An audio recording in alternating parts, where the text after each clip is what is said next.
사무엘상 2장 6절 함께 읽겠습니다. 시작.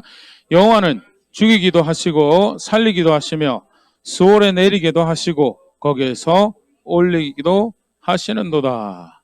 아멘. 사무엘의 어머니로 알려져 있죠. 한나가 사무엘을 은혜로 얻고 그리고 이제 성전에 이제 맡기면서 한나가 했던 노래 또 기도의 일부 함께 읽어봤는데요. 사실 모든 것이 하나님께 달려 있습니다. 모든 것이 하나님 손 안에 있고 그의 주권에 따른 겁니다라는 고백을 하는 대표적인 말씀이죠. 오늘 사무엘 1장 2장에 기록되어 있는 한편으로는 사무엘 탄생이고요. 그러나 이 메인 주인공은 한나죠. 한나의 기도, 한나의 노래, 이 사건 함께 살펴보면서 또 우리가 살아내야 될 신앙에 대해서 함께 생각해보는 그런 시간 가지도록 하겠습니다. 사무엘상 1장 이렇게 시작합니다. 사무엘상 1장 1절 말씀인데요. 에브라임 산지 라마다임 소빔에 에브라임 사람 엘가나라는 사람이 있었으니 그는 여로함의 아들이요 엘리우의 손자요 도후의 증손이요 숲의 현손이더라 라면서요. 이제 사사기 이렇게 끝나고 사무엘 새로운 이야기가 시작되면서 엘가나라는 사람의 이야기가 소개가 되어집니다. 네, 우리가 계속 말씀 살펴보면 알겠지만, 사무엘 소위 이제 사사 시대의 마지막 사사로 그렇게 헤아리죠. 그래서 사사기에서 우리가 봤던 이야기, 루키에서 우리가 확인했던 이야기가 이 엘가나라는 사람이 살아가고 있는 그런 환경이 된다라는 것. 각자 자기 눈에 보기 좋은 대로, 왕이 없어서 각자 눈에 보기 좋은 대로 살았더라라는 그 시대이지만 동시에 하나님께서 하나님의 왕을 준비하셔서 신실한 사람을 통해서 보내시는 그런 여정 가운데 또 엘가나라는 사람이 있었구나라는 것. 어디 사람이라고 소개가 되어지고 있나요? 에브라임 사람이라고 소개가 되어지고 있고요. 그리고 계속 소개가 이렇게 이어집니다. 2절. 그에게 두 아내가 있었으니 한 사람의 이름은 한나요. 한 사람의 이름은 브닛나라.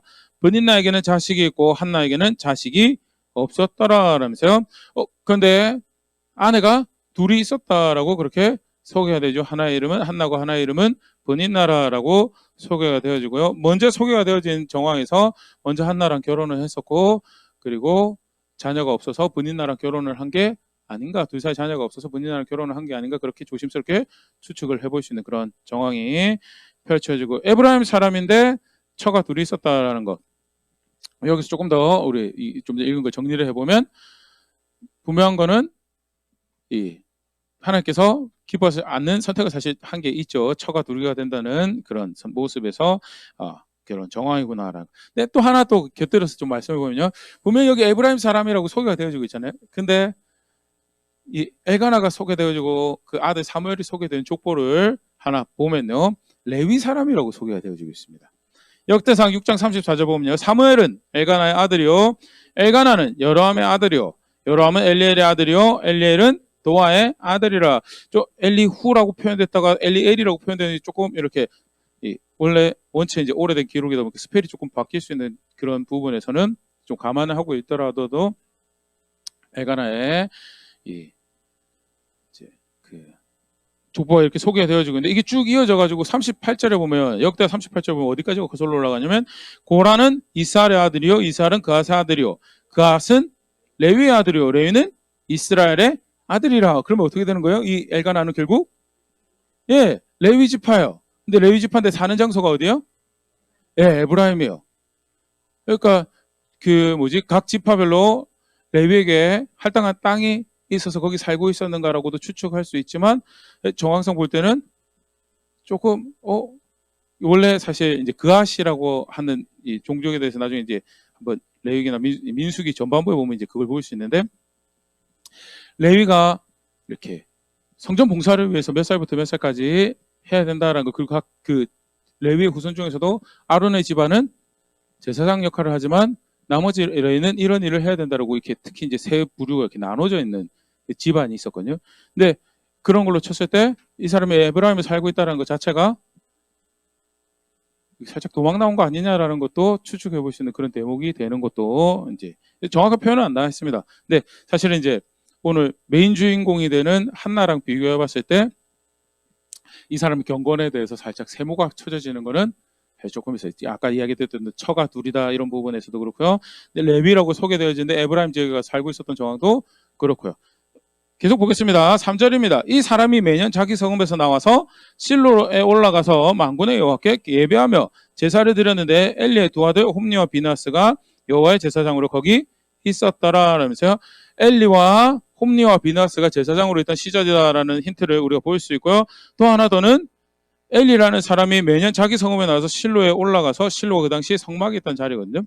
실로에 올라가서 하나님 앞에 나아갔다라는 거 굉장히 사실 경건한 모습이죠. 정기적으로 그렇게 매년 하나님 찾았다는 모습도 되고요. 그래서 아까 잠깐 얘기되면 소위 말하는 이 삶 경건에도 세모가 되는 게 이런 부분은 굉장히 사실은 법을 모르고 있었던 것도 아니고 자기 의무에 대해서 또 하나님 향한 마음이 없었던 거는 아니에요. 그런데도 불구하고 처는 둘이고 레위인데 에브라임에 살고 있더라라는 거 볼 수 있고요. 또 이제 계속해서 이제 이 사람 속에 또 등장을 합니다. 아까 첫 번째 처가 이름이 혹시 기억이 나시나요? 예, 한나고 둘째가 브닌나예요. 실로 가서 제사를 드리고 난 다음에 그 남겨진 재물을 한나라는 소위 말하는 첫 번째 처한테 2배를 주었다라고 이야기가 등장을 합니다. 사무엘상 1장 5절인데 한나에게는 갑절을 주니 이는 그를 사랑함이라. 그러나 여호와께서 그에게 임신하지 못하게 하시니. 여기도 이제 여러 가지 정보가 나옵니다. 한나가 애를 못 가진 건 누구 때문이에요? 하나님 때문이에요. 하나님께서 사실은 막고 계시는 거고요. 뭐 여러 가지 정황을 생각해 볼 수가 있는데 학자들이 대표적으로 꼽는 것은 단순히 한나 개인의 문제보다도 이제 사무엘이라는 인물이 등장을 하고 하는 정황에서 사실 그 사사시대라는 게 지난 시간도 그렇고 그 전 시간에 계속 살펴봤지만 얼마나 무법하고 암울한 시절이었어요. 황폐한 백성의 상태를 개인의 삶에서 이렇게 나타내는 또 그걸 경험하는 그런 정황이 아니었는가 그렇게 분명한 하나님께서 그의 임신을 막으셨어요. 하나님이 막으셨고요. 그럼에도 불구하고 엘가나는 누구한테 마음이 있어요? 한나한테 마음이 있어서 제사를 드리고 갑절을 한나한테 주는 상황이 됐죠. 근데 이제 그러면 나머지 가족이 어떨까요? 나머지 가족이 어떨까요? 불편하죠. 불편해요. 6절입니다. 여호와께서 그에게 임신하지 못하게 하심으로 그의 적수인 브닌나가 그를 심히 격분하게 하여 괴롭게 하더라. 그러니까 우리 보통은 한나 입장에서 생각을 해요. 야, 한나가 애가 없고 근데 애가 있는 여자가 맞죠? 아무리 한나가 남편 좀 이쁨을 받고 이래도 애 없는 상황에서 얼마나 서글프겠어요. 그래가지고 좀 잘해주고 하지 브닌나가. 근데 브닌나 입장에서 한번 생각을 해보면 지금 소위 말하는 장자가 되는 아들은 누가 낳았어요? 자기 낳았어요. 자기 아들이 사실은 기술적으로 봐도 자기 아들이 뭐 아들이 둘이었는지 셋이었는지 어떻게 되는지 모르겠지만 본인한테 자식이 있었다는 그런 정황에서 분명히 자기 아이가 엘가나 이름을 이어받는 아이예요. 그럼 엘가나가 적어도 2배를 준다고 했을 때 테크니컬이 누가 2배를 받아야 되는 거예요? 당장 2배는 아니어도 돼요. 그냥 공정하게만 좀 해줘도 어때요? 좀 마음이 덜 불편해요. 근데 자기를 그래 나는 그래 지가 별로 안 이뻐하니까 둘째 치고 근데 내가 낳은 애는 자기예요. 근데 그 애는 놔두고 자기 나는 이 여자를 더 사랑해만 그러고 2배를 주고 있으면 어때요? 이제 분인나를 이해해보자는 건 아니고 여기서 제가 이야기 드리고자 하는 거는 엘가나가 별로 그렇게 딱히 정의롭진 않아 공정하지는 않았다라는 그런 정황을 사실 읽어볼 수 있는 대목이고 더더군다나 여기서 우리가 알고 있는 이해를 조금 더 활용을 해보면요. 재물을 드렸어요. 예배를 하려고 해서 남는 재물을 가지고 서로 나눴다라는 정황이 대표적인 혹시 제사가 생각나시는 게 있으신가요? 그렇죠. 화목제가 있죠. 화목제는 남는 거를 제사라고 남은 드리고 할당되는 그 재물이 있었어요. 화목제는 어떤 용도입니까? 속죄하고 헌신하고 번제로 헌신하고 그래서 이제 하나님하고 친밀한 자리에 하나님하고 동행하는 자리에 제가 있기를 소망합니다. 저를 은혜로 받아주세요라는 고백으로 드리는 거고 그때 하나님과 화목한 것은 율법에도 그렇게 사실 우리가 확인할 수 있지만 하나님하고 관계가 바른 것은 하나님하고 동행하는 것은 결국 어디서 드러나요? 하나님 말씀대로 이웃과 살아가기 때문에 거기서 화목이 드러난 거고 그래서 재물의 일부를 제사를 드린 사람이 함께 나눠 먹을 수 있도록 돼 있는 제사 제도가 화목제죠. 그런데 그거 가지고 지금 엘가나가 뭐 하고 있는 거예요? 불편한 관계를 만들어. 불편한 관계를 만들어가고 있는 그런 정황 별로 그렇게 공정하지는 않았더라라는 거. 그리고 하나 더 보면요. 사무엘상 1장 7절 분이나가 그렇게 괴롭게 하니까 한나는 어떻게 할까요? 애 낳는 것도 사실은 우울한데 자기 품에 애가 없는 것도 우울한데 굉장히 고달프겠죠. 1장 7절 매년 한나가 여호와의 집에 올라갈 때마다 남편이 그같이 하며 분인나가 그를 격분시키므로 그가 울고 먹지 아니하니. 모든 인간관계를 다 담고 있지는 않는 것 같아요. 그런데 정황이 지금 어떻게 돼요? 제사하러 올라갈 때마다 지금 2배씩 주니까 제사하러 올라갈 때마다 누가 누구를 괴롭혀요? 분인나가 한나를 괴롭히고요. 뭐 그냥 해도 괴로울 수 있지만 사실은 누가 지금 문제를 일으키고 이렇게 원인 제공을 하고 있죠? 엘가나가 사실은 책임이 없지가 않아요. 근데 그러고 나서 하는 이야기가 8절 그의 남편 엘가나가 그에게 이르되 한나야 어찌하여 울며 어찌하여 먹지 않냐며 어찌하여 그대 마음이 슬프냐 내가 그대에게 열아들보다 낫지 아니하냐 하니라 라면서요. 사실 조금 이렇게 좋게 표현하면 섬세하지가 못한 것 같고요. 조금 이렇게 야 내가 이렇게 했는데까지 했는데 네가 왜 슬퍼하냐 좀 그런 좀 안타까운 모습이죠. 그런 정황이 이제 엘가나의 모습입니다. 그래서 매년 실로에 가서 제사할 만큼 또 나중에 사무엘이 태어나고 난 다음에 감사의 제물을 올려드리고 그 규례를 따르고 하는 모습에서는 굉장히 법을 따르는 공정한 모습들을 그 나름 헌신되는 경건한 모습을 보일 수 있지만 한편으로는 자기가 챙긴 건 챙기고 안 하는 건 안 하는 그런 정황을 분명한 거는 한나한테는 이렇게 좋은 서포터가 되는 그런 정황들을 엘가나의 모습에서 보일 수 있죠. 그런데 한나는 여전히 편하지가 않아요. 또 아울러서 사실 본문에서 가장 직접적으로 볼 수 있는 건 그렇게 남편이 위한다라고 하는데 그게 실제적으로 도움이 되나 안 되나요? 실제로 도움이 안 돼. 문제 해결이 안 돼. 그렇게 사실은 전 잘 모르겠어요. 저는 잘 모르겠는데 내 남편이 다른 다 사람들 심지어는 자식들 앞에서도 나한테 2배로 꼭 챙겨줘요. 그럼 어떨까요? 솔직하게 어떤가요? 예? 그쵸. 기분 좋죠. 나는 이렇게 내 뒤를 봐주는 내 남편이 있고, 나를 이렇게 아끼고 위하는 남편이 있다. 그래도 그게 한나한테는 어때요? 답이 되지 않아요. 그게 답이 되지 않고, 사실 그걸 이제 가장 직접적으로 보여주는 거죠. 한테는 답이, 그리고 사실은 한나가 그게 답이 되지 않는 거를 너무 잘 알아요. 그래서 그 울적한 마음을, 그 괴로운 마음을 누구 앞으로 가지고 오냐면, 하나님께로 가지고, 이게 사실은, 아까도 얘기했지만, 한나를 통해서 보물의 신앙을, 이게 하나님을 존중하는 신앙이다라는 걸 반복적으로 계속 보여주고 있는데, 첫 번째 우리가 보일 수 있는 게 문제 해결이, 문제 답이 누구에게 있다고 지금 나오는 거예요? 하나님께 있습니다. 사무엘상 1장 9절입니다. 그들이 실로에서 먹고 마신 후에 한나가 일어나니 그때 제사장 엘리는 여호와의 전 문설주 곁 의자에 앉아 있었더라. 엘리가 제사장일 때였죠. 한나가 기도하러 옵니다. 그리고 10절 한나가 마음이 괴로워서 여호와께 기도하고 통곡하며 11절 선하에 이르되 만군의 여호와여 만일 주의 여종의 고통을 돌보시고 나를 기억하사 주의 여종을 잊지 아니하시고 주의 여종에게 아들을 주시면 내가 그의 평생에 그를 여호와께 드리고 삭도를 그의 머리에 대지 아니하겠나이다. 첫 번째 좀 전에 얘기 드렸던 것처럼 문제 해결은 누구에게 구해요? 하나님께 구해요. 첫 번째죠. 문제 해결을 당연하게 신앙이 있으면 문제 해결을 하나님께 어려운 일에서 하나님께 기도하는 거 아닙니까? 그래도 사실 말은 그렇게 해도 문제 해결 다른 데서 찾는 그런 경우들 많이 있어요. 다른 정치적 모략들을. 근데 한나 같은 경우는 해결은 하나님께 있습니다라고 나왔던 게 온 본문에서 이야기하고 있는 첫 번째 한나의 신앙의 모습이고, 두 번째 그러고 나서 기도를 합니다. 뭘 위해서 기도를 하는 거죠? 나에게 자녀를 주십시오, 아들을 주십시오라는 기도를 하는 거죠. 근데 뭐가 사실 지금 억울해요? 본인의 품에는 아들이 있어요. 남편의 아이가 있는데 자기 품에는 남편의 아이가 없어요. 그래서 뭐가 괴롭고 뭐가 어려운 거예요? 자기 품에 자녀가 없으면 그럼 내 품에 아이를 주세요라고 기도를 하는 것이 사실은 정상적인 반응일 것 같은데 이 한나의 고백은 하나 더 가요. 거기서 뭐라고 이야기하고 있나요? 머리에 삭도를 대지 않겠다라는 것은 우리 삼손 이야기도 봤지만 뭐의 대표적인 특징인가요? 나시린의 대표적인 특징이죠. 나시린으로 키우겠다라는 것은 이 아이를 하나님을 위해서 구별하겠습니다라는 거고, 쉽게 다르게 표현하면 내 품의 아이로 키우겠다는 건가요?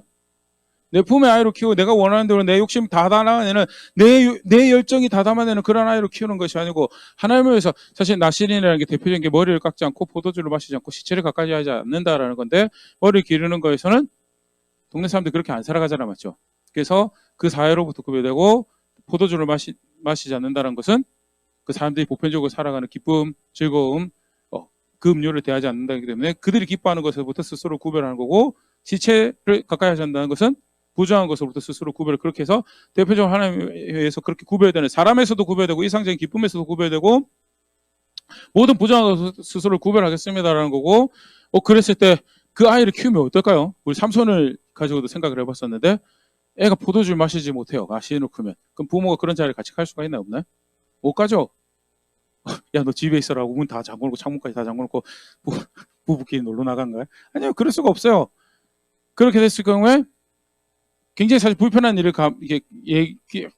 감당을 해야 되는 거고요. 그럼에도 불구하고 한나가 이렇게 고백하는 건요, 학자들이 그렇게 이해를 합니다. 단순히 자기 품에 있는 아이를 원한 것이 아니었다라고. 사실 한나가 기도를 하게 나오는 동기는 뭐였어요? 그 아들을 원하는 그 자세였어요. 그 아들을 원하는 자세인데, 근데 하나님이 해결이 되십니다가 첫 번째. 실제로 근데 그렇게 기도를 하면서 보니까 하나님은 어떤 분이세요? 존중받으셔야 되는 분이에요. 내가 내 영광을 위해서, 내 원하는 열정을 위해서 내가 기도할 대상이 절대 아닌 거예요. 그래서 이 아이를 하나님을 위해서 구별합니다라고 그렇게 고백하는 거고요. 사실은 이제 이 서원 기도를 잘못 이해하면 하나님하고 배팅하는 것처럼 생각될 수도 있거든요. 이렇게 해주시면 제가 이렇게 하겠습니다라고. 근데 그게 아니었어요. 그래서 이야기하는 게 하나님의 원체 이제 안 좋은 애들이 많으니까 자칫 서원 기도를 그렇게 생각해서 하나의 기도도 그렇게 생각을 할 수가 있거든요. 아들 주시면 내가 하나님께 드립니다 말로만 하고 온갖 자기 열정 다 부어놓고 자기 욕망 다 부어놓고 그런 케이스도 적지 않아요. 그래서 세상에 성공하는 아이 어떻게 만들어 보겠냐. 그거는 그 이야기가 지금 아니에요. 한나의 이야기는. 한나의 이야기는 내 품의 아이를 위해서 기도를 하고 그렇게 하나님 구원이 도움이 당신께 있습니다 나왔지만 결국 하나님이 존중받으셔. 하나님 뜻이 이루어져야 되고, 그래서 그렇게 하나님을 섬길 아이를 내가 이 아이를 그렇게 하나님 섬기도록 내가 구별을 하겠습니다라는 거고요. 그게 이제 우리가 볼 수 있는 하나의 두 번째 신앙의 모습이죠. 답은 하나님께 있습니다인데 결국 그렇게 하나님 앞에 나와서는 그래도 하나님 뜻이 이루어지는 것이 나한테 가장 중요하고 하나님 영광을 받으시는 것이 가장 중요하고, 그래서 내 아이가 가능하다면 그렇게 하나님을 위해서 그렇게 드려지는 아이로, 하나님 뜻을 위해서 드려지는 아이로 내가 그렇게 드리겠습니다라고 고백하는 것이 이제 오늘 모습이죠. 절대 이야기가 이렇게 서원 기도해가지고 하나님한테서 원하는 것을 얻어내라는 그런 메시지가 본문 그렇게 읽으면 큰일 나는 본문이고요. 서원이란 것도 잘못 활용하는 모습이고요. 기도라는 거, 애시당초 기도 방향 자세도 사실은 내가 원하는 것을 얻어내기 위한 기도가 아니었다라는 것이 오늘 본문에서 우리가 생각해 볼 수 있는 부분이고, 그 정점이 사실 2장 전반부에 등장하는 이 한나의 두 번째 기도 또는 노래에서 우리가 볼 수 있는데요. 계속 본문 보도록 하겠습니다. 이렇게 해서 심히 괴로워서 기도하고 통곡하는데 얼마나 괴로웠는지 소리가 안 나요. 소리를 못 내요. 보통 보편적으로 기도를 유대인들이 기도하는 방식은 입술로 소리를 내는 방식이라고 합니다. 입술로 소리를 내는 방식이고요. 그게 보편적으로 하나님 백성 기도해왔던 방식인데 소리를 내지 못해요. 1장 13절입니다. 한나가 속으로 말하며 입술만 움직이고 음성은 들리지 아니하므로 엘리는 그가 취한 줄로 생각한지라. 14절 엘리가 그에게 이르되 네가 언제까지 취하여 있겠느냐, 포도주를 끊으라 하니. 좀 안타까운 모습이, 오해가 발생한 모습이죠. 이렇게 얼마만큼 이 한나가 마음이 상했는지를, 간절했는지를 보일 수 있는 모습이고요. 또 하나 더는 우리가 다음 주에 살펴볼 텐데, 엘리와 엘리 아들들의 문제점을 사실 알고 계신 분들 많이 생각되어지는데요. 이 엘리가 이제 성경에서 표현이 그래요. 이삭이 분명히 하나님께서 리브가에게 큰 자가 작은 자를 섬기게 될 것이다라고 이야기한 걸 알고 있거든요. 그럼에도 불구하고 자기가, 성경 표현이 그렇습니다. 에서가 갖다 준 고기를 사랑했어요. 에서가 갖다 준 고기를 사랑해서 에서를 더 좋아했다라고 이야기되고, 그래서 누구를 축복을 하려고 해요? 장자로 축복을 하려고 해요? 에서에게 하나님의 축복을 하려고 하죠. 그때 성경에 등장하는 표현에 이삭이 나이가 많아서 눈이 멀었더라라는 표현이 등장을 하거든요. 실제로 나이가 많아서 눈이 멀은 것도 될 수 있어요. 근데 영적으로 눈이 멀어서 하나님 뜻에 동의하지 않는 모습을 담아내는 거, 이중적인 의미로 이렇게 그렇게 보거든요. 이 본문도 사실은 엘리가 괴로워서 기도하는 거랑 술 취해서 웅얼웅얼거리는 거랑 지금 분별을 못하고 있는 그런 정황으로도 보일 수 있는 그런 대목이기도 하고요. 다음 주 내용이랑 같이 연결해서 보면 엘리의 상태를 조금 더 추론해서 보일 수 있는 그런 표현이죠. 계속 보겠습니다. 실제로 취한 게 아니잖아요. 그래서 제가 독주랑 포도주를 마신 게 아닙니다. 제 마음이 심히 괴로워서 그렇습니다. 라고 변명을 합니다. 16절 당신의 여정을 악한 여자로 여기지 마옵소서. 내가 지금까지 말한 것은 나의 원통함과 격분됨이 많기 때문이니다 하는지라. 라면서 내가 마음이 아파서 그렇게 기도했습니다. 라고 오죽 마음이 아팠으면 웅얼웅얼 거리는데 소리가 안 나와요. 그 괴로움의 정도를 사실 보일 수 있는 대목이죠. 그렇게 이야기하니까 엘리가 이렇게 이야기합니다. 사무엘상 1장 17절 엘리가 대답하여 이르되 평안히 가라. 이스라엘 하나님이 네가 기도하여 구한 것을 허락하시기를 원하노라 하니. 재밌죠? 그래도 엘리가 하나님께서 네가 그렇게 간절히 바라는 것을 이루기를 원한다라고 이야기할 때 18절 이르되 당신의 여종이 당신께 은혜 있기를 원하나이다 하고 가서 먹고 얼굴에 다시는 근심빛이 없더라. 굉장히 흥미롭죠? 굉장히 흥미롭습니다. 물론 제사장이 그렇게 이야기했으니까 그 권위와 그걸 신뢰해서 그렇게 했다라고도 할 수 있는데 사실 그렇게 보면 그 제사장이 이야기하고 소위 교회 직분자가 이야기하고 그러면 그냥 마음 편하게 가도 되냐? 그걸 이야기하는 거 절대 아니에요.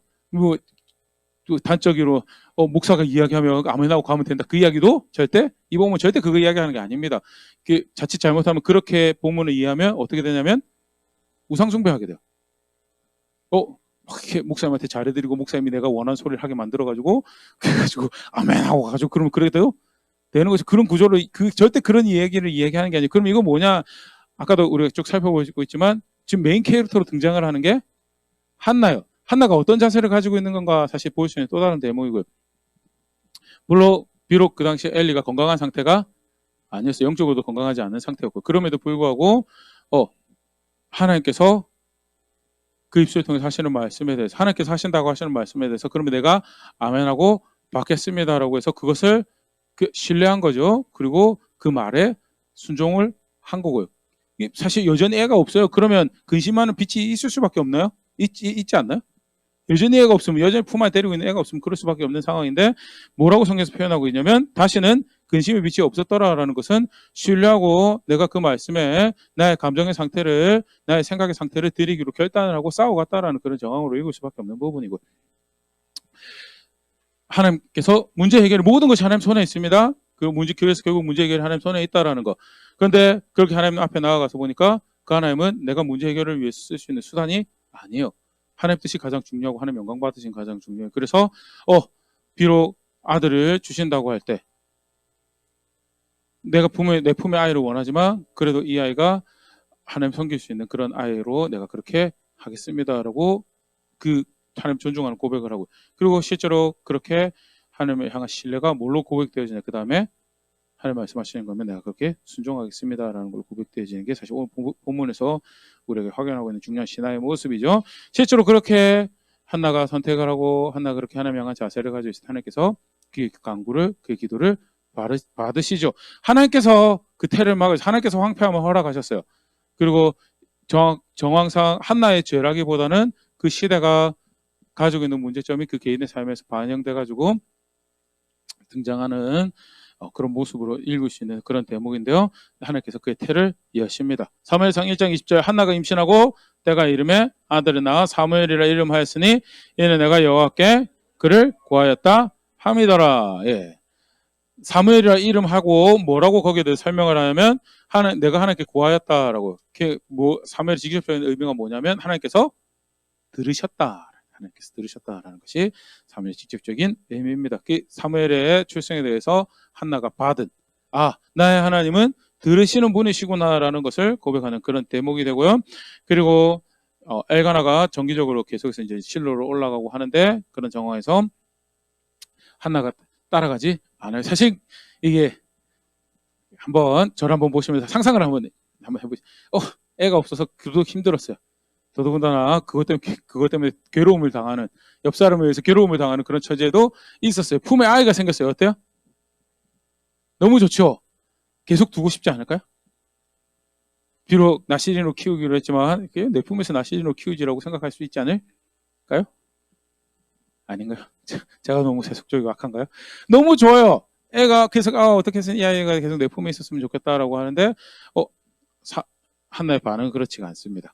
한나가 남편이 올라가는데 뭐라고 이야기하냐면 22절 오직 한나는 올라가지 않냐고 그의 남편에게 이르되 아이를 젖대거든 내가 그를 데리고 가서 여호와 앞에 뵙게 하고 거기에 영원히 있게 하리이다 하니 젖을 떼면 학자들은 한 3살 정도로 추정을 합니다. 3살 먹은 아기를 잘 품에 떼어놔서 어디 갖다 놓겠다고요?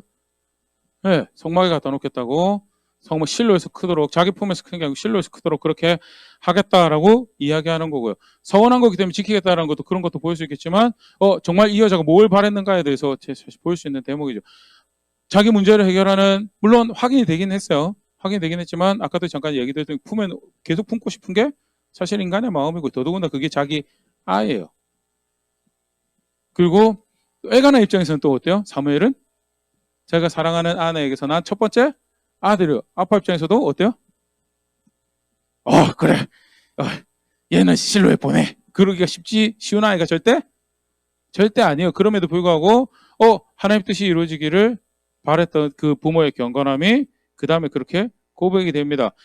사실 이제 아무리 한나가 이렇게 이야기해도 그 한나의 서원을 취소시킬 수 있는 권한이 누구에게 있어요? 엘가나에게 있거든요. 그게 민수기 30장, 민수기 맨 마지막 장에 보면 확인할 수 있는 그런 권위인데 엘가나 그렇게 하지 않고요.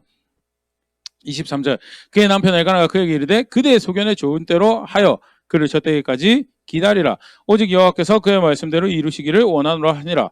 이에 그 여자가 그 아들을 양육하여 그가 저때까지 기다리다가 여담으로 엘가나도 나름 하나님을 존중하는 게 있어요. 근데 표현이 어때요? 보면 그에게 이르되 그대의 소견에 옳은 대로 하라. 그러니까 아까도 잠깐 얘기했지만 엘가나의 경건에 대해서 그러니까 분명한 거는 한나의 좋은 서포터였던 거기는 해요. 그러니까 표현도 어때요? 부인은 원하는 대로 하시구려. 이렇게 등장을 하는 그런 정황에서 그런 부분에서는 엘가나의 모습을 굉장히 높이 살 수 있는 부분이지만 여전히 그의 경건에 대해서 조금 물음표가 생기는 그런 부분이 분명한 것은 선한 것을 갖기 위해서 그렇게 결단하는 경건한 모습을 볼 수 있고요. 그것이 전반적으로 한나가 자신의 기쁨을 자신의 마음의 만족을 위해서 선택하고 기도하고 그렇게 살지 않았다는 것을 확인을 하죠. 그렇게 해서 결국 서원한 대로 이 사무엘을 실로에 맡기게 됩니다. 26절입니다.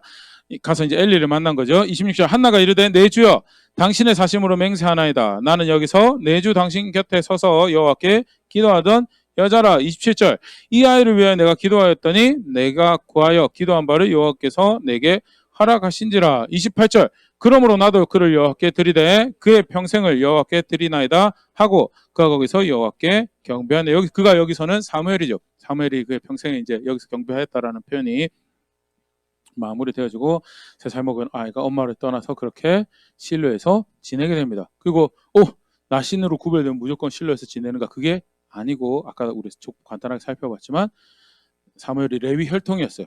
그래서 성전에서 기거하고 성전에서 이렇게 주어지는 이렇게 식사나 이런 것을 먹을 권한이 있는 그런 사람이었던 것도 함께 참고해서 보일 수 있으면 좋을 거고요.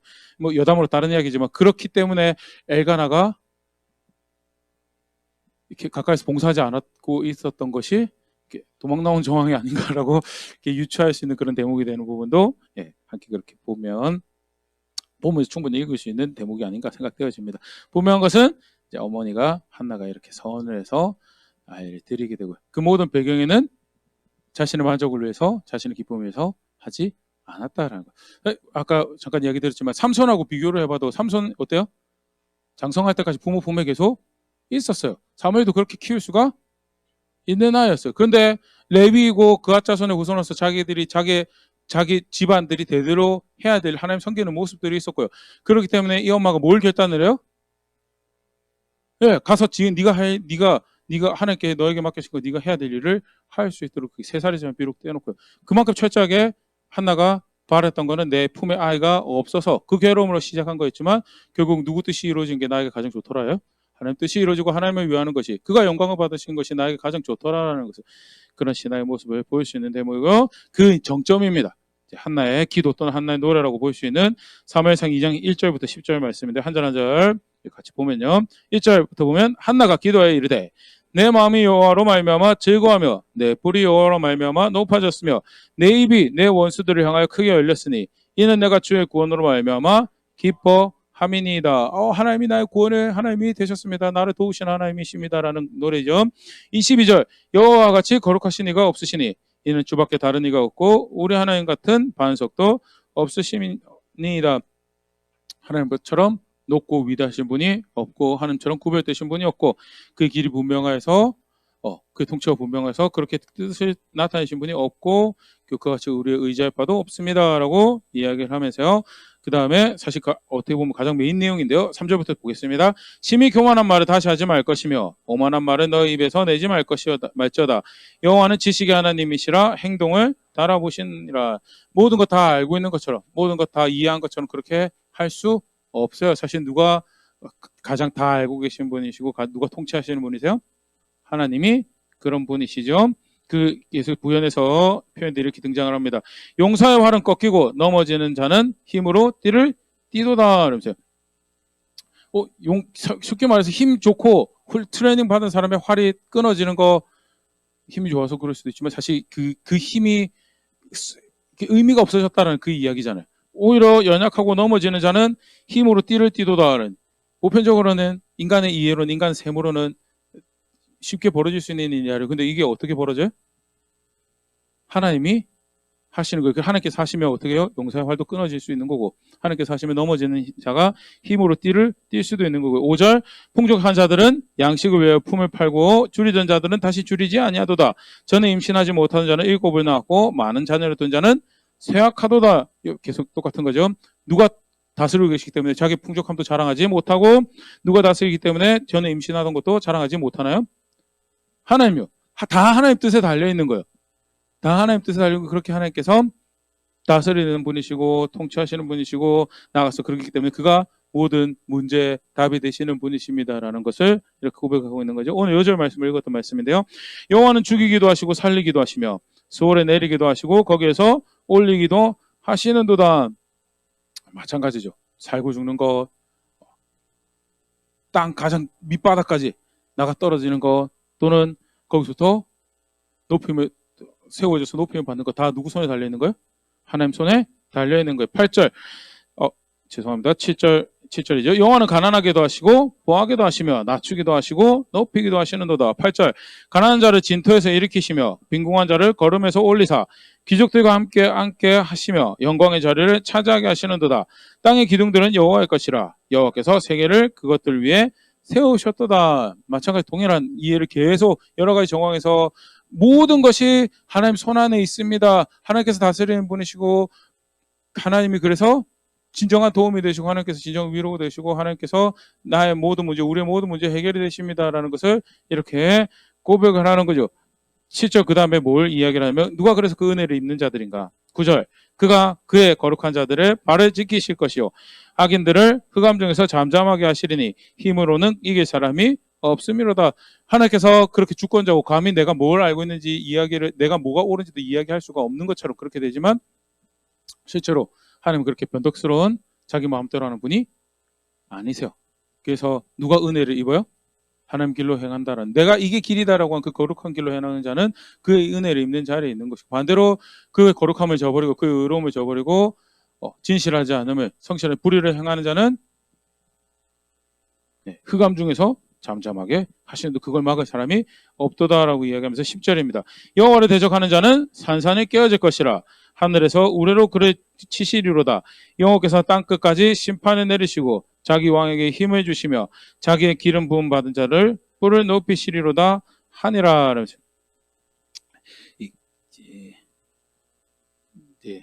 학자들이 주목하는 표현들은 사실 왕이 없잖아요. 여기요. 왕이 없어요. 기름 부음 자도 없어요. 근데 하나가 이 일을 노래하고 있다는 사실이 하나님께서 왕을 세우실 거에 대한 계획과 그 뜻을 어떻게 하는 거예요? 하나는 존중하고 있다라는 거에 대해서 이미 왕이 세워질 거에 대한 이야기는 신명기 17장 같은 것을 유추해 보면 충분히 하나님 세우실 왕에 대한 규례가 나와 있는 정황에서 그가 왕을 세우실 거다라는 것은 알 수 있는 부분이고 분명한 것은 이게 자기 아이를 3살밖에 안 된 자기 아이를 성전에 갖다 주고 나오면서 엄마가 하는 노래더라라는 거에 대해서 기가 막히지 않나요? 내가 지금 너를 놔두고 가면 내가 언제 너를 다시 볼까? 우리 건강하게 다시 만나야 될 텐데 하나님 제발 이 아이를 지키시고 보호하시고 남들보다 조금 더 애정을 품어주시고 그렇게 이야기하는 게 정상적인 상황일 것 같지 않나요? 한나가 마음이 그 삶의 자세가 뭘 품고 있었는가에 대해서 가장 적나라하게 보일 수 있는 그런 대목이고 앞에 한나의 기도가 아들 달라고 서원했던 그 기도가 결국 이런 이해에서 이해되어야 돼. 그래서 그 모든 절망스러운 상황에 그 모든 괴로운 상황에서 누구한테 가서 은혜를 구하는가? 모든 것이 주의 손에 달려 있습니다라고 고백되어진 그 하나님 앞에 가서 은혜를 구하는 거고 그렇게 내 괴로움 때문에 나왔지만 내가 원하는 것은 내 괴로움이 해결되는 것이 아니고 하나님이 높이면 받는 것이고 그렇게 하나님 뜻이 이루어지는 거. 그래서 그 아이가 하나님에서 구별된 아이로 드려지도록 내가 그렇게 하겠습니다라고 고백하는 그거는 그냥 식상한 교회 안에서 사용하는 미사여구나 또는 내가 원하는 것을 하나님께 받아내기 위한 그런 거래의 수단으로 하는 게 아니고 진실된 그의 고백이었던 그리고 그게 그 뒤에 등장하는 신뢰와 순종으로 고백되어지더라라는 것. 그게 이제 처음 사무엘의 탄생 과정에서 무엇이 신앙이었고 또 무엇이 사무엘이라는 아이가 있도록 한 기반이었는가를 보여주는 그런 대목이 되죠. 다음 주에 이제 사실 좀 더 구체적으로 살펴보겠지만 실로 하나님을 위해서 그 아이를 실로에 가져다 놨다라고 하는데 실로의 환경이 사무엘에게 좋은 환경이 아니었어요. 근데 사무엘은 나중에 성경 보면 표현이 그렇죠. 그 입에 말이 그냥 땅에 떨어진 게 하나도 없다라고 이야기할 만큼 굉장히 경건하게 잘 자랐어요. 물론 하는 말씀이 존재하기 때문에 아무리 상황이 악하고 제 리더가 제 선임이 홈리와 비노였고 제 리더가 엘리였습니다라고 그런 상황이 사실은 존재할 수가 없어요. 이미 분명히 기록된 명시된 하나님 뜻이 분명히 존재하고 있기 때문에 그러나 무엇이 또 사무엘에게 굉장히 그가 경건한 걸음을 걸어갈 수 있도록 좋은 기반이 되었는가. 물론 자주 만났던 정황 같지는 않아요. 그러나 1년에 한 번씩 아버지가 올라올 때 그 아버지를 통해서 엄마가 아들을 향하여 뜻한 마음의 사랑을 전달하고 그런 정황들이 계속 그 아이가 경건한 기초를 가지고 그런 실로의 엘리의 환경 가운데서도 걸음가는 그런 기반이 되었고 그런 한나의 신앙을 잘 살펴볼 수 있는 그런 대목이 오늘 우리가 살펴봤던 내용이죠. 너무 흥미롭고 또 한편으로는 잘 알려진 내용 우리 함께 살펴봤는데요. 아까 잠깐 이야기 드렸던 것처럼 세 가지 다시 한번 이 본문 가지고 정리하면 생각해 볼 수 있으면 좋을 것 같습니다. 굉장히 주옥 같은 시간 관계상 굉장히 짧게 간단하게 보긴 했지만 한나의 노래 쭉 읽어보면 사실은 우리가 알고 있는 하나님 바로 그런 본인이세요. 맞죠? 모든 것이 그 하나님 손에 있어요. 가난하게 되는 것도 누구 손에 달려 있어요? 하나님 손에 달려 있고요. 또 부하게 되는 것도 하나님 손에 달려 있는 거고 높이 세워지는 것도 하나님 손에 달려 있는 거고 거꾸로 지는 것도 누구 손에 달려 있어요? 네. 그래서 결국 내 모든 상황에서 내가 답을 구하고 내가 길을 구한다라고 누구한테 구해야 되는가?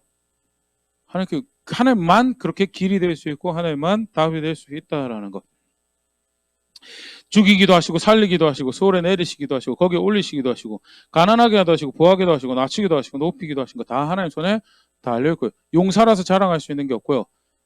아이를 많이 가졌어도 아이를 많이 출산해봤다고 해서 자랑할 수 있는 게 하나도 없어요. 다 하나님 손에 달려있는 거고 그래서 하나님만이 길이 되고 답이 되신다라는 것. 단순히 하나의 이야기뿐만 아니죠. 이게 사실 신약적인 개념으로 봤을 때 더더욱 하나는 사무엘을 드린다고 했을 때 사무엘이 하나님께 도움이 될 거다라는 이해를 할 수가 있나 없나요? 신약적인 이해로 봤을 때 사무엘도 뭐예요? 아담의 후예고요. 본질적으로 하나님 은혜가 없으면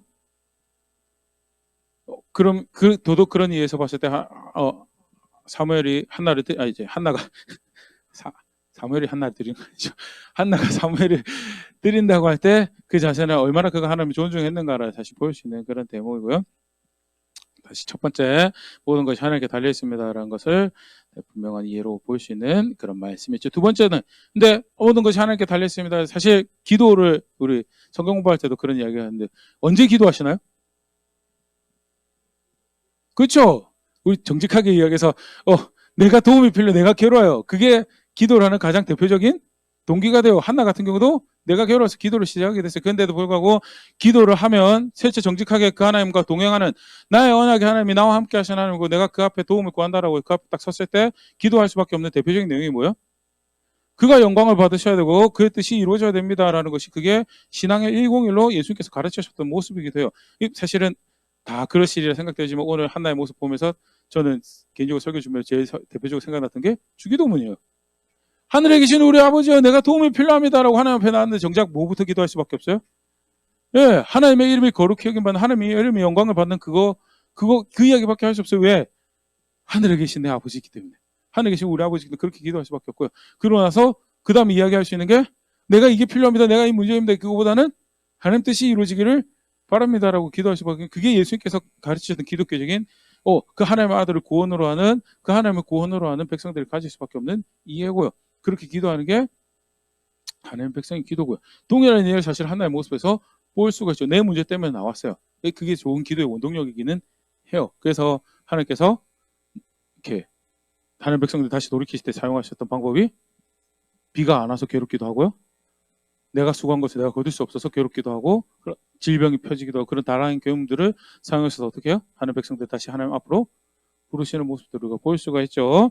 예, 그렇게 해서 하나님 앞에 나왔을 때 근데 결국 거기서 존중되어져야 돼. 존중받아야 될 것은 하나님이시고요. 하나님 말씀이 존중받아 하나님 뜻이 존중되어야 되는 거고요. 그게 신앙이죠. 그래서 내 품에 아이를 위해서 기도를 했지만 결국 그 아이를 하나님 품에 두겠습니다로 그 아이가 반드시 있어야 되지 하나님의 뜻을 위해 그 아이가 반드시 있어야 될 자리에 내가 그 아이를 두겠습니다라고 기도를 하는 모습들이 등장하고 성경 그걸 신앙이라고요.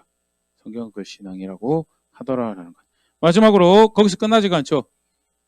그렇게 한다라고 했을 때 그 다음에 실제로 그 기도가 자기 신앙이라는 것을 고백하는 모습은 뭐예요? 신뢰하고 순종하는 거죠. 비록 타락한 제사장이었지만 비록 영적으로 눈이 어두워진 제사장이었지만 하나님 세우신 권위고 그래서 그가 말씀하신 거라면 나 거기 순종하도록 하겠습니다. 절대 아까도 얘기 드렸지만 사람 섬기라는 내용이 아니었어요. 사람을 우상으로 만들어서 자기가 원하는 걸 이용해 먹었던 그런 내용도 절대 아니고요. 한나가 그런 자세를 가지고 있다는 것을 이야기를 하는 거고 실제로 하나님의 나의 모든 것이 하나님께 달려 있습니다. 그리고 그렇게 하나님 앞에 나아갔을 때 하나님 뜻이 이루어지는 것이 나의 구원이고 우리의 구원입니다라고 그렇게 고백한다라면 실제로 신뢰하고 순종하는 것까지 그런 뒤에 그 이후의 고백들이 이어져야지 그게 신앙이고 그게 하나님께서 받으실 만한 고백이 되더라라는 것. 마지막으로 이 말씀 읽고 함께 마무리하도록 하겠습니다. 요한복음 6장 68절입니다. 함께 읽겠습니다. 시작. 시몬 베드로가 대답하되 주여 영생의 말씀이 주께 있사오니 우리가 누구에게로 가오리이까. 사실 베드로가 저 당시 저 이야기할 때 지금 본인도 이해를 잘 못하고 있는 상황이었어요. 요한의 설명이 그렇습니다. 사도 요한의 설명이 제자들도 다 이해를 못하고 있는 상황이에요. 그럼에도 불구하고 뭐예요?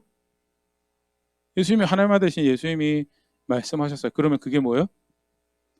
그게 영생이고 그게 우리가 따라야 될 말씀을 그래서 다른 데 갈 수가 없다라는 거. 우리가 맞닥뜨린 상황, 우리가 맞닥뜨린 살아가는 삶의 모습에서 다양한 경우에 저런 일이 발생할 수가 있어요. 도대체 이 상황에서 이 문제에서 이 관계에서 하나님의 말씀이 답이 될 수 있는가 하는 기도는 하나님께 하더라도 답은 다른 데 가서 찾아보는 게 훨씬 낫겠다, 지혜롭다, 또는 그게 더 나에게 도움이 될 거라는 여러 계산들이 될 수가 있어요. 그래서 사실 실제로 그렇게 하죠. 기도는 하나님 와서 도와달라고 하는데 그 사건을 그 문제를 대하는 방식들은 철저하게 내 마음에 기뻐할 수 있는 방식, 내 마음에 만족스러운 방식들을 채택할 수 있는 게 사실 그게 간사하고 악한 아담의 의의 모습이고 우리의 모습이에요. 근데 그 상황에서 뭐가 신앙이냐, 뭐가 진실되게 정말 모든 문제 해결이 모든 것이 주의 손에 있고 그 나의 해결이 나의 구원이 주의 손에 있습니다라고 고백하는 모습인가. 저게 썩이죠. 영생의 말씀이 주께 있습니다. 그래서 내가 다른 데 나갈 수가 없습니다. 내가 살아가야 돼, 내가 길 걸어가야 되게, 내가 결정을 내려야 될 모든 길이 그 말씀이 그 방안이 그 기준이 주께 있습니다. 그래서 우리가 다른 데 갈 수가 없습니다라고 고백하는 것. 안타깝지만 3살짜리 아이의 어머니가 그 3살짜리 아이를 자신의 품에서 떼어놓으면서 고백하는 것도 마찬가지죠. 계속 내가 그렇게 간구했고 그리고 여전히 그 하나님이 나의 기도를 들으시는 분이시고 그래서 나는 이렇게까지 순종합니다. 내가 이렇게까지 따릅니다라고 고백하는 것. 간단하게 우리가 오늘 본문에 생각해 볼 때는 신앙의 모습이고 한나의 계획을 통해서 다시 한 번 더 가르치시고 확인하시는 우리가 예수 그리스도 믿는다라고 할 때 살아내야 될 신앙의 모습인데요. 나는 어떤 신앙을 고백하고 살았던가? 다시 한 번 더 말씀 앞에 돌아볼 수 있으면 좋을 것 같습니다. 모든 것이 하나님께 달려 있습니다라는 거, 우리 너무 잘 아는 내용이에요. 정말 그렇게 생각하고 믿고 그렇게 살아왔던가. 그래서 내가 맞닥뜨린, 사실 그렇죠. 나이가 많고 적으면 또 얼마나 많은 걸 누리고 얼마나 그 사는 거 상관없이 어려움이 있어요, 맞죠? 갈등이 있고 문제가 있어요. 그 하나님이 모든 것이 하나님께 손에 달려 있습니다. 다 알고 있는데 난 정말 어디 가서 어떤 도움을 구하고, 어디 가서 어떤 해법을 구하고, 어디 가서 어떤 답을 구하고 살아가고 있는가? 실제로 그렇게 하나님이 답입니다라고 하나님 앞에 나왔을 때, 근데 그 하나님 알고 보니까 어떤 분이에요? 당신의 이름이 거룩히 여김을 받아야 됩니다. 그의 나라가 임하고 그의 뜻이 이루어진 것이 나의 가장 좋은 겁니다라고 그렇게 고백해야 될 대상인데, 그거는 오간데 없어요. 그거는 오간데 없고 정말 내가 원하는 것만 배열하고 맨 마지막에 예수님의 이름으로 기도했습니다. 사진하고 찍 쓰는 그런 간구, 그런 기도, 또는 하나님 향한 그런 자세. 아니, 하나님이 모든 것이 하나님 손에 있습니다라는 그 큰 하나님에 대한 인지도, 인식도, 그런 이해도 없이 정말 그런 분이시라면 내가 원하는 것 좀 이뤄보십시오라는 그런 자세를 가지고 하나님 대하고 있지는 않았었는가. 그런 것도 한번 돌아볼 수 있으면 좋을 것 같고요. 마지막으로 실제로 정말 하나님 높임 받으셔서 그의 뜻이 존중받으시는 분은 그렇게 고상하게까지 아름답게 경건하게 기도까지 마쳤어요. 근데 실제로 그렇게 기도를 했다라면 거기에 합당한 신앙의 모습은, 진짜 정말 그런 자세를 가지고 있었다고 내가 하나님 앞에서 증명하는 신앙의 모습은 그의 길을 신뢰하고 그를 신뢰하고 그의 말씀에 따라서 내 걸음을 옮겨가는 것인데, 나는 어떻게 나의 신앙을 고백하고 내가 어떻게 구원이신 하나님을 믿습니다라고 고백해왔었던가, 다시 말씀 앞에 정직하게 돌아보고 점검할 수 있으면 좋을 것 같고요. 성경에서는 특별히 함께 살펴본 이 한나의 이야기에서는 이게 신앙이더라고. 실제로 하나님 손에 다 달려 있습니다. 그 이전에 임신을 했던 못했던 상관이 없어. 그 이전에 높았던 나도 상관이 없어. 다 하나님 손에 그 이전에 얼마나 문제적으로 살았던 그 시대가 사사시대가 상관이 없었어요. 다 하나님 손에 달려있던 것이었어요. 근데 실제 하나님 앞에 나가니까 그가 높임 받으셔야 되는 분이시고 그 뜻이 이루어져야 되는 그 하나님이시고, 실제로 그렇게 이해한다면 그 고백은 신뢰와 순종으로, 순종과 신뢰로 고백되어야 되는 것이 그게 신앙이다라는 것. 규정하신 신앙의 모습 분명히 존재하고 있습니다. 내가 영적인 거, 이게 영적인 것 같아, 이게 경건한, 이게 내 느낌에 이게 거룩한 것 같아, 그거 하나님 앞에 전혀 아무런 의미가 없죠. 그걸 신앙이라고 하신 적은 한 번도 없어요. 규정하신 대로 이게 신앙이다라고 규정하신 것, 그거 겸손하게 배워내고 살아내고 그걸 보고 신앙이라고 하신. 우리 오늘 간단하게 살펴보던 그 내용, 내가 이렇게 살아내고 걸어내야 되는 모습이구나라는 것 다시 한번 더 정리할 수 있으면 좋을 것 같아요. 확인하고 정리한 대로 실제로 살아내기 위해서 마음을 들이고 시간 들고 애씀을 들이면 내가 나의 구원이 어디 있는지, 나의 소망이 어디 있는지 내가 압니다라는 실제적인 선택들, 고백들 만들어가는 그런 제가 될 수 있으면 좋을 것 같고요. 그렇게 함께 성숙해져가는 우리 될 수 있으면 좋을 것 같습니다.